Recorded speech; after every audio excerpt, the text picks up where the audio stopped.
Good morning.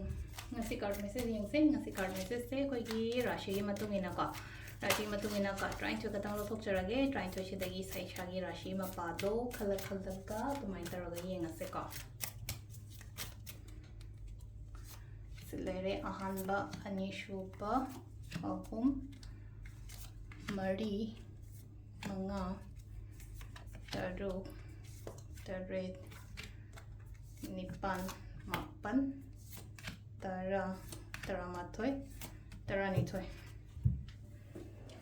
Quite first live card se ko quite first live card haraga di mesh rashi ko mesh rashi gina silai se kaino mesh rashi thawai no ai taba pain taba mayam ma lere ko hiding a se katang heart break ka boiraga lai ka te se brush rashi gina se da lai se mafam chana hai tare ko sajano khal aina khallaga leriba dum do haidi potsing je dum positive sign doina magla I ko aduga khara section khojin ba ma darkar oigani kaino gisna ko mithun rashi gen section khojin ba ma darkar oigani khara thaba ma chato ko matam da ko khatan khutong thiyo ko lo kaina hek la ko do maka landa la lo no ko sida se na ko gi karkar rashi dum everything ai ngon da dum aina landra ga di aina joy oi ba ha bu oi ba sida aduga sesina Singarashi is a got mean a Yington Kratorico, around the Handation Singarashi lies and got Yington Bakalapa Kotpa, Maitala Kotokaina, or Ningbadum, Tunjaganigoya. Aduga, next,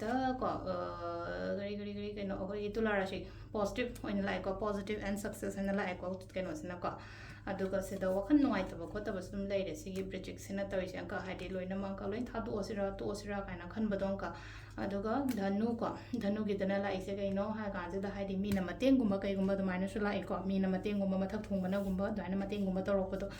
Makar gisina haidi hard work yam tawgada matam oina oi hojik se ko hard work yam tawbiyo haidi tawriba thabak se leina ko aji kata ai pung manga khatang thabak tawe haraga di pung 10 gumba thabak tawbiyo ba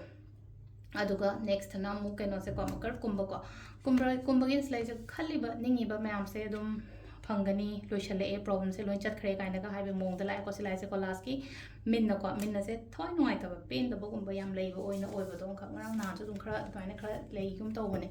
ala thoi noi ta ba pen da bagum ba kai gum ba dumaina khra lai ko do sila lei re khoi gi rashi gi matungina tarot card reading ma'am. Thank you.